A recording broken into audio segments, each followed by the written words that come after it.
It was the best of times. It was the worst of times, but mostly just the worst of times. I was in English class when found the first body. We were right at the end of class when over the PA system we heard lockdown. Lockdown. Naturally, everyone in the classroom immediately started freaking out and talking to each other while Mr. Tannerty locked the classroom door. Mr. Tannerty walked over to the windows to see outside. Our classroom is right next to the front entrance to the school. I got up to walk over to the window, but Mr. Tannerty looked over at me with a nervous face and told me sit down. So this classroom is a little weird. We don't have individual desks. Instead, we have 2 columns of big white tables that are attached to the ground. You can't climb under them. So instead, we are supposed to sit down by the back wall. About half the students were lining up back there while the other half were trying to get a glimpse out of the window. "Everybody get to the back wall," says Mr. Tannerty while staying by the window. We all get up and start making our way back. I immediately start moving towards my friend Clark. Clark sits towards the front of the room and could easily see out the front window. "What did you see out there, man?" Clark's face showed he was way more concerned than I was currently feeling. "There was more cop cars than I've ever seen in my life, dude," his voice trembling. Vanessa was listening and chimed in, "Do you think it's a shooting?" Hearing her say the word shooting started to raise my nerves. "I don't know, but I didn't hear any gunshots, did you guys?" "No," Vanessa said. "Me neither," said Clark. Mr. Tannerty started walking over to us. "Hey guys, let's." The pay system interrupted his sentence. "Students and teachers, please stay in your classrooms and leave the door locked. If you can barricade your class doors with desks and stay away from the windows. We are trying to get this situation under control." I didn't recognize the voice. Now I was officially nervous. Everyone else must have been also because the class went quiet. We all just stared up at Mr. Tannerty waiting to see his response. All right, kids, we're going to just wait for the police to come and get us. We all sat and talked amongst ourselves. Everyone throwing out their theories of what was going on. School shooting was the most obvious, but no one had heard any type of gunshots. The chatting was interrupted by a massive scream. "No, please." It was a woman's voice, and when she said please, it sounded like a shriek. Some kids covered their ears. I don't know if it was because it was of how loud the scream was, or if it was just because it sounded like the woman was scared for her life. The room went absolutely silent. There was no gunshot, bang, or anything that would indicate that person got hurt. She didn't scream again. Why did she go quiet? The PA system came back on again. "Please remain quiet. If you can't remain calm, we can't get you guys out of this situation." Screaming or fighting only makes the situation worse. The voice coming from the PA was different than the one that spoke to us earlier. It was much deeper and raspy, like an old woman who smoked cigarettes all her life. Everyone sat quietly, looking at their phones for any indication of what was going on. The very few who could started making phone calls. Our school has terrible reception. Phones don't work at all unless you have Verizon, and even then, the only place you can call out is in the library. Mr. Tannerty walked over to the front window and looked outside. He looked back at us, and you could see his face was clearly perplexed. He walked back over and kneeled next to us. "All right, kids, I know you're scared, but we're going to be all right. What I want to do is just look outside the door and see what is going on. Maybe try to talk to another teacher." I jumped up quickly, "Mr. T, you can't. Something weird is clearly going on." "Mr. Tannerty," someone clearly heard that screaming woman. "We should just stay here," said Vanessa, clearly terrified. Clark chimed in. "Why don't we just sit and wait for the cops?" Mr. Tannerty stood up. "Guys, there are no cops." "What are you talking about?" said Clark. "I don't know, guys. There were a ton of cops here a few minutes ago, and now there are none. I have no clue what is going on. I really need to figure it out." Mr. Tannerty walked over to the class door and turned back to us. Just sit here and wait for me to come back. Mr. Tannerty slowly cracked the big wooden door, peeking outside as he did it. The creaking from the door opening was so loud since both us and the hallway were so quiet. When he got the door open wide enough, he stuck his head out, looking both ways. He looked back at us and gave us an okay hand gesture and a head nod. Then he stepped outside and shut the door behind him. Both our class and the school were so quiet we could hear his footsteps. He was moving quickly, clearly showing he was nervous. He knocked on the door right next to ours, with 3 big knocks. No one answered. He knocked again, this time saying, "Hey, it's Mr. Tannerty. Are you guys okay?" After a brief pause, Mrs. Gardner responded from inside the classroom. "We're all okay in here, Mr. T. I think you should go back into your classroom. We're all just waiting for this to end." "Mrs. Gardner, can you just open up? I really want to try to figure out what's going on here." "Mr. T, I don't know anything more than you, and I really don't think there's any reason for me to open the door. Just go back to your classroom." "All right, everything. What the fuck? No, stop. Stop." There was no other sound. No bangs, slices, footsteps, nothing. Just Mr. to scream and then silence. Some people in our classroom screamed, some cried, but most were just silent. I jumped up and Clark stopped me. "Where are you going, dude?" "I gotta make sure Mr. T locked the door," I said while walking quickly to the door. I started to slow down when I noticed the shadows coming from under the door. It looked like there were 2 people standing outside our door. I could see the door handle from where I was, and the door was locked. The door handle lightly jiggled, but only for a second. I slowly backed away and went to the back wall to sit with the others. Everyone saw the shadows. We were all quiet, all exchanging looks of fear. What just happened to Mr. T? We all jumped a little when the pause system kicked back on again. It was the same raspy voice from earlier. "Students and staff, we want to thank you for cooperating with us. The situation has been dealt with. Please unlock your classroom doors and wait in your classroom for one of us to come and free you." Everyone in the class started to slowly get up. You could see the look of relief on everyone's face. As we stood up, I noticed the shadows are still under the door. Got a weird feeling. I don't know why, but those shadows gave me chills. "Guys, wait. Let's just give it a few minutes." Vanessa looked at me. "Why?" "I want to get out of here as soon as possible. Look at the shadows under the door. They haven't moved. They're making me nervous," I said, not really being able to explain myself. "Yeah, they are obviously here to get us out of here," Vanessa said. I looked back for Clark, but I noticed he was over by Mr. T's desk. I walked over to him. "What are you doing, man?" Clark looked at me, and I could tell he was still freaked. "Dude, look at everyone. No one is going to wait to unlock that door.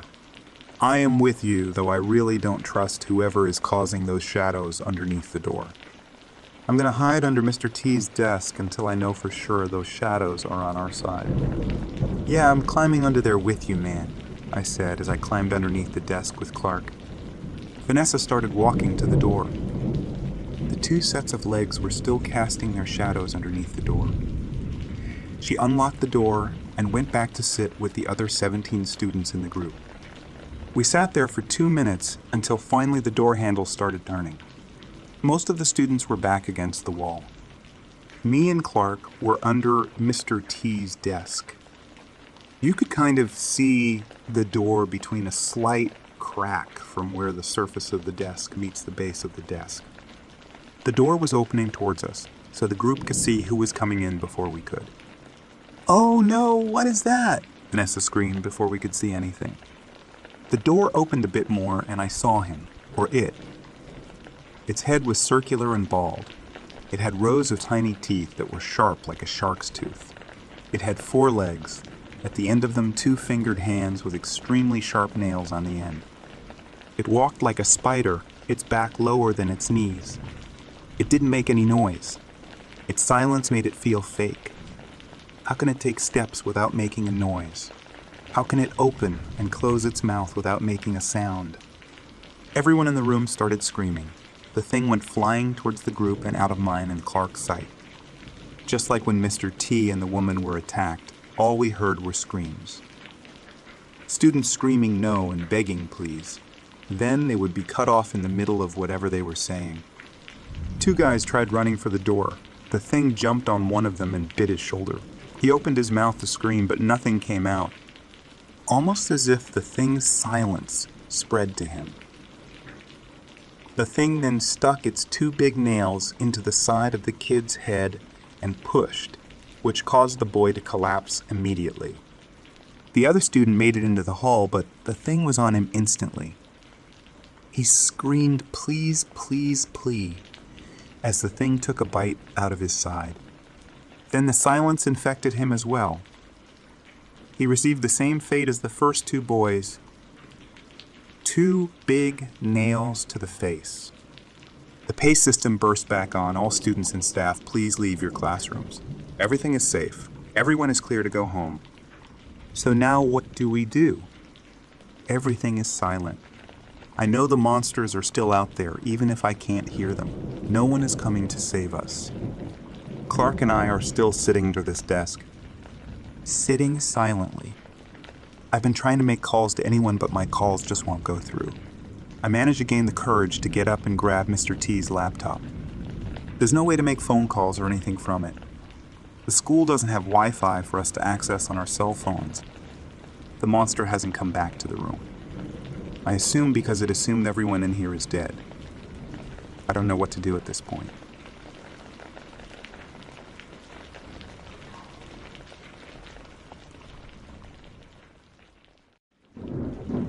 If you were in school anytime from the 1990s onwards, the chances that you've at least experienced a lockdown drill are extremely high. Maybe even an actual lockdown. Obviously, not all of them end in tragedies. Schools can go into lockdown because of a crime committed nearby, or because some parent forgot to wear their visitor badge, or for any myriad of reasons, most of which don't have much to do with an actual legitimate threat to students. But better safe than sorry, right? I went to school in a post-Columbine world. Lockdowns were always taken very seriously, despite the fact that we lived in a fairly rural area where most people knew each other. There were regular petitions to allow teachers to carry guns in school. Who knew how long it might take the police to arrive, if something were ever to happen? But I'm obviously not on this side of Reddit to debate gun control, so I'll get to the point. Most lockdowns are drills. I'm going to tell you about one that was not. I've always been a pretty nervous, paranoid person. For example, throughout middle and high school, I despised being in the cafeteria because I always seemed to get stuck sitting in some corner, nowhere near an exit. It made me anxious, realizing just how much distance I'd have to cross to get out, even if something as innocent as a food fight broke out. In upstairs classrooms, occasionally I'd glance out of windows and ponder where or not the drop might kill me, or if I'd make it out with just a broken arm or leg. In downstairs classrooms, I tended to sit near windows unless forced to sit somewhere else, although this was admittedly also because I just liked to look outside and daydream. But like most routines, after enough repetition you can get used to almost everything. If you work in a school, you probably know this like the back of your hand. In the event of a lockdown, teachers are supposed to lock the door, turn out the lights, and herd the students into a part of room that cannot be seen from the window panel in the door. This always seemed a bit ridiculous to me. I once had an English class in a room where the only spot that you could not see people from the door was, ironically, right beside the door. The idea of us all just lining up there while someone jiggled the knob outside sounded horrifying. However, my one major concern was always what would happen if I were caught in one of these drills outside the classroom. Was I supposed to run and bang on the nearest door? Hide in a closet? Run outside?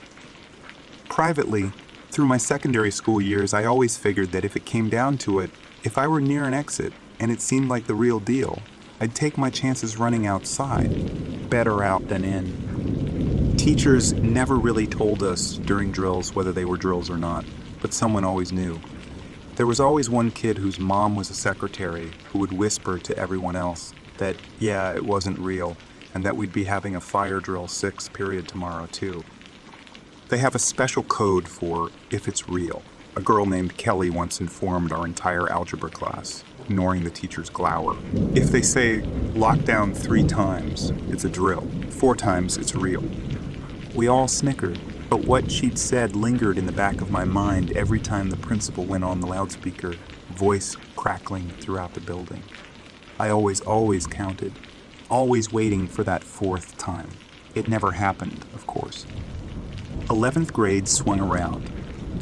Now officially an upperclassman, I let a certain confidence seep into my walk. I was 16.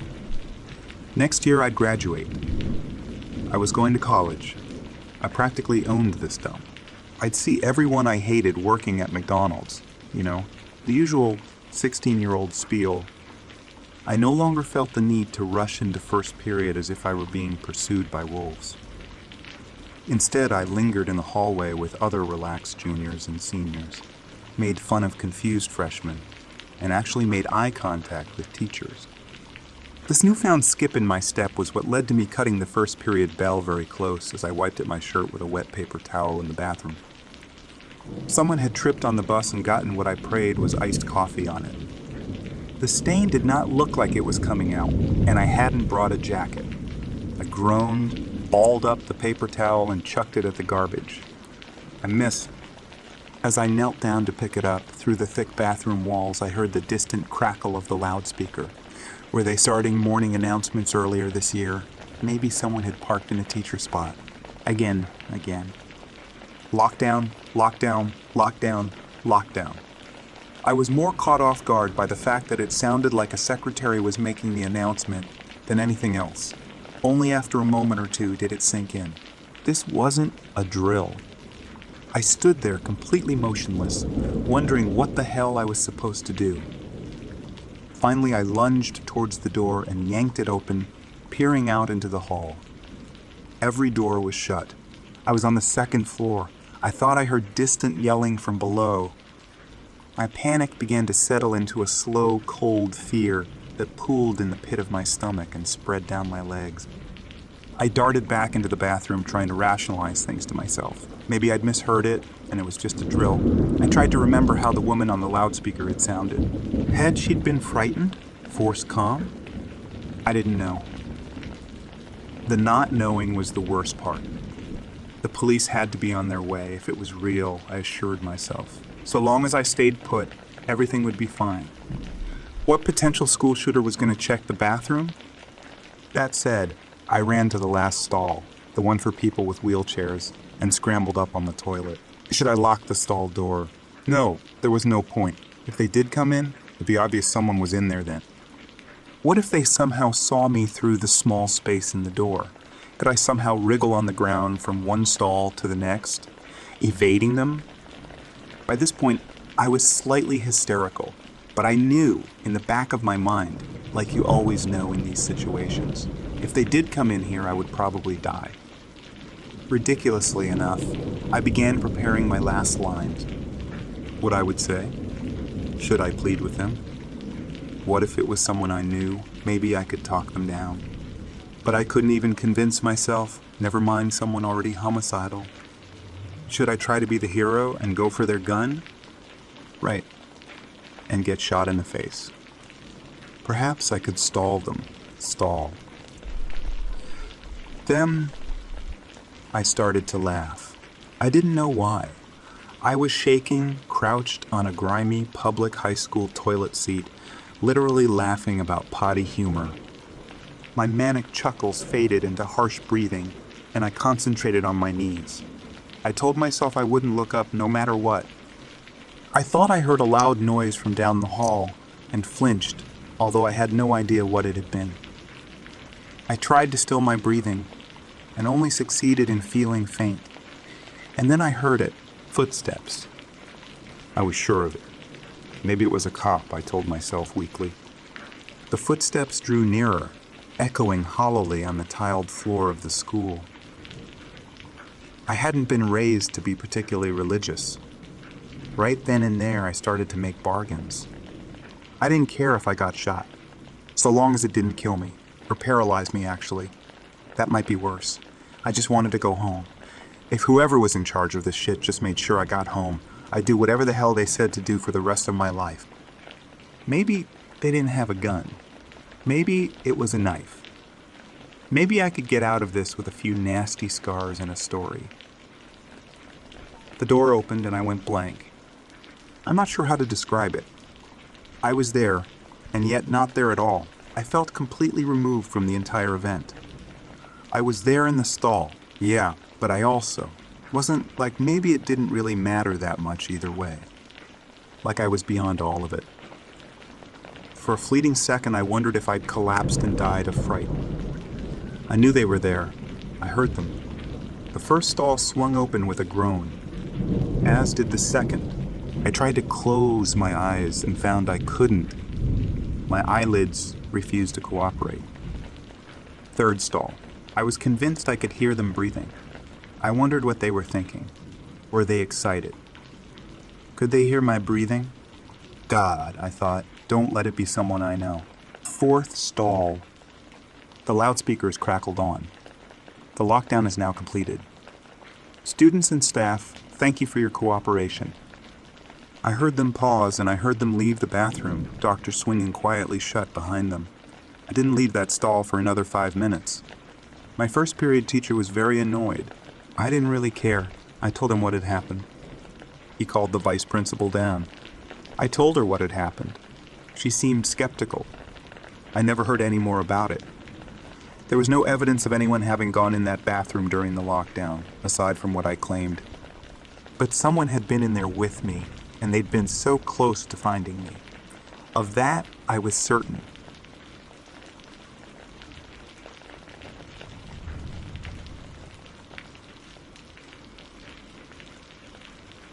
It was a normal and boring day of school, as always. I was in the biology class picking some stuff for the teacher when the principal spoke. All teachers must lock their classroom doors. Stay quiet and turn off your lights. This is not a drill. I repeat, this is not a drill. Now, when I heard him, I really thought it was a school lockdown drill since we did a lot of those in the previous years, but something in his voice told me it really wasn't a drill. So, as I was away from my classroom, I left the teacher's things there and left the classroom quietly. I started heading to my class, and when I got there, I quietly knocked on the door. Hey, Mrs. Rose, it's me, Toby. Can I please come in? I don't want to meet the intruder. I'm sorry, Toby, but I can't let you in. The principal called and he said to not let anyone in or out. Mrs. Rose was a lady in her mid-40s, married with one kid. She was the sweet type that would give out candy to her students at the end of the year, but she also held her positions very well, and I knew she would not give in. I left thinking about where to go, and the school's generator room popped in my head. Since my school was kind of big, it was fairly far away. I started heading that way when I heard someone behind me. It was a police unit. I didn't even know they were called. Lucky me, I guess, huh? No. Hey kid, you know there is someone bad out here, right? Yes, officer. But I was at the bathroom when it happened. I wasn't going to give him a full-on explanation of how I got in this situation. Well, did you... He didn't even finish his phrase when some humanoid creature appeared behind him and slashed his head off. I was paralyzed. It must have been at least 6'7". It was naked, no hair anywhere on its body, and it had big round black eyes. When its eyes locked on me, it let out a loud scream, and it charged at me. I barely dodged it. This thing is extremely fast, I thought. I started running the other way, which was luckily the way to the generator room. That thing, I don't even know what to call it, started running after me. It almost got me when I suddenly turned a corner which caught it off guard and had to turn around and come after me again. I was already halfway down the hall. I will not make it to the generator room in time, I thought to myself. I turned another corner, the thing about 10 meters back, catching up quick. I entered a bathroom and quickly ran in the farthest stall. I heard voice. Who is that? I recognized that voice as my classmate, Duncan. I always hated this guy. Bully type, dumb as hell, all the stereotypes of a high school bad boy. It's Toby. Now shut up, there's some creature out there, I said quietly. What creature are you talking about? Right as he spoke, I heard the bathroom door open and the thing started searching for me. It heard Duncan's voice and it probably thought it was me, hiding from it. It started opening the stalls one by one, and luckily I was in the last one, just after Duncan. When it got to Duncan, I heard him yell, what the fuck? And then let out a horrified scream. It killed Duncan. Even though I hated Duncan, I still felt bad for him, dying to this creature. After it killed Duncan, it left in search for more kills. After I stopped hearing its steps, I left the stall too and looked out the bathroom to see which way it went. I saw it turn a corner towards the principal's office, which was the way I need to go to get to the generator room. It's better going in an empty classroom, I thought to myself. I didn't see it check any classrooms anyway, so why would it? I searched for an empty classroom and it was the chemistry laboratory. I locked the door after me. The lights were already off. I headed to the closet. Everyone hides in closets, right? Yes, everyone does, because when I opened the door to the closet, some girl almost hit me with a mop, but she stopped just in time. She was a classmate from elementary school. What is going on out there? Who are making the screams I heard? She asked, very confused. There is some kind of creature out there. It killed Duncan and a police officer, I said to her.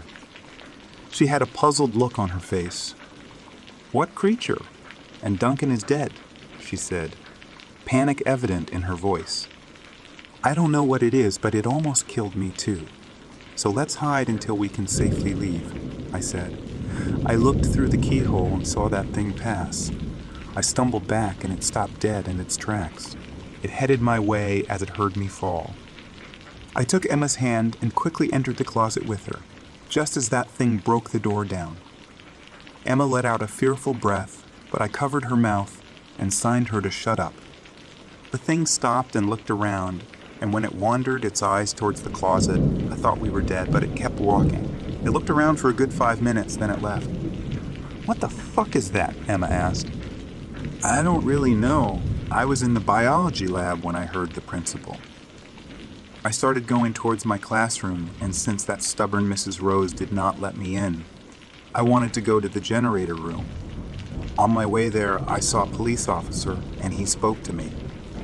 I told him I was in the bathroom, and then that creature killed him.